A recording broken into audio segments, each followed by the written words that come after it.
j'espère que vous allez bien. Aujourd'hui, je vais vous raconter une histoire vraie qui s'est passée à Toronto, au Canada.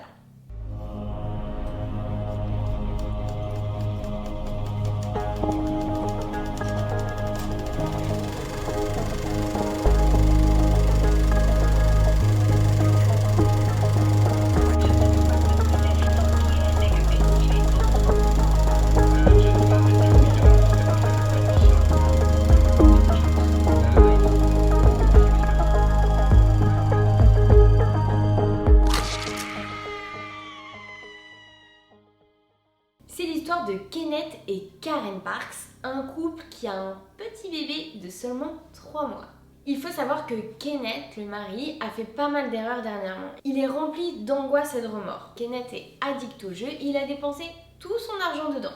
Il a été aussi licencié et il est en procès avec son patron. Et pour finir, la petite cerise sur le gâteau, Karen, elle l'avait quitté. Donc ces derniers mois ont été très compliqués pour lui. Heureusement, Denis et Barbara Woods, les beaux-parents, ont convaincu leur fille de se remettre avec lui. En échange, le jeune homme a dû aller à des groupes d'accros des jeux et franchement, c'est pas facile, mais il tient bon. Mais depuis quelques jours, tant mieux, tout s'arrange, il a retrouvé sa femme, il arrive à tenir et n'a pas dépensé un seul dollar dans les jeux et il est même en train de retrouver un travail. Donc tout est en train de s'arranger pour ce jeune couple. Mais ce soir-là, Kenneth est avachi sur le canapé, il n'arrive pas à s'endormir. Sa femme dort déjà, il essaie de trouver le sommeil en zappant les chaînes, etc. Et d'un seul coup, ses paupières deviennent lourdes et il réussit à s'endormir. Kenneth rouvre les yeux. Et quand il se réveille, il est dans sa voiture à 90 km/h sur l'autoroute. Un réveil de folie, hein. Il se met sur le bas-côté et là il se dit mais putain, mais qu'est-ce que je fous dans ma bagnole? Qu'est-ce qui s'est passé? Ses mains sont sur le volant, elles sont poisseuses, etc. Il commence à les regarder et en les regardant, il se rend compte qu'elles sont remplies de sang, tout écorché, etc. Vraiment tout abîmé et ça lui fait drôlement mal. Il comprend pas du tout ce qui lui arrive, qu'est-ce qu'il fait dans sa voiture, il se rappelle de rien, c'est quoi ces griffures? What?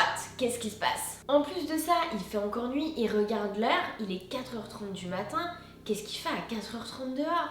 En train de conduire en plus. En fait, là, il a comme des visions, comme des flashs, et il entend des hurlements, et il voit la ville où habitent ses beaux-parents. Et là, il se dit, oh là là, qu'est-ce que j'ai fait? Est-ce que je les ai tués? Enfin, est-ce que je les ai blessés? Il décide tout de suite d'aller voir la police. Il leur explique qu'en gros, il dormait sur son canapé, il s'est réveillé, il était sur l'autoroute et il pense qu'il a fait une connerie, qu'il s'est passé quelque chose pendant qu'il dormait. La police envoie une patrouille chez les beaux-parents et pendant ce temps, c'est clair et net, Kenneth il a des visions et il se voit clairement en train d'assassiner ses beaux-parents. Vraiment, il se voit leur donner des coups de couteau, etc.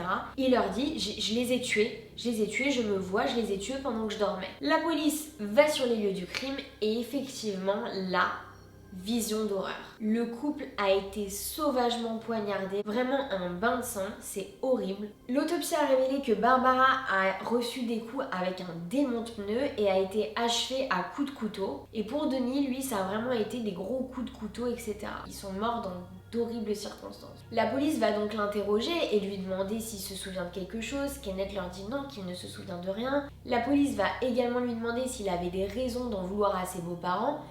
Et franchement, il leur dit que non, que bien au contraire, que ces gens l'ont aidé, que c'était comme des parents pour lui, et inversement, ils le traitaient comme leur propre fils.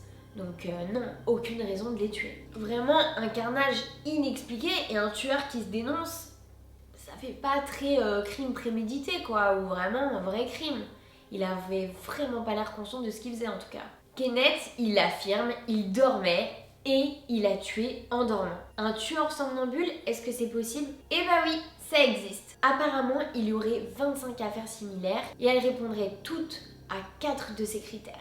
Le premier critère, l'absence de mobile, ce qui est le cas dans cette histoire. Le deuxième, l'absence de dissimulation du crime. Et oui, effectivement, il les a laissés comme ça, il n'a pas cherché à les enterrer ou quoi.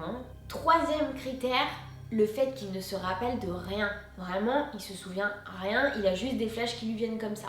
Mais c'est tout. Et le quatrième et dernier critère, si le meurtrier a des antécédents de somnambulisme. Et effectivement, les enquêteurs trouveront que le grand-père de Kenneth était somnambule, et oui, le vieil homme s'amusait à cuisiner la nuit, Et sa cousine également, elle sortait carrément dehors et elle se baladait dans les rues la nuit. Et Kenneth se souvient également que quand il était petit, il faisait de grosses crises de somnambulisme. Des tests de sommeil ont été effectués sur lui et tous les tests sont formels. Durant son sommeil profond, Kenneth fait des phases d'éveil partiel, ce qui prouve qu'il souffre de somnambulisme. Kenneth a été acquitté et les juges en ont conclu qu'il fait ça lors de ses crises de somnambulisme et qu'il n'était donc pas conscient lors de ce crime. Après ça, Karen, l'épouse exemplaire, ne l'a pas quitté et lui a fait même 5 autres enfants. Par contre, on sait pas si le reste du temps, elle décide quand même de faire chambre à part. Et voilà, c'est tout pour cette histoire, j'espère que ça t'a plu et surtout, fais attention avec qui tu dors, on sait jamais. Allez, des bisous, ciao ciao.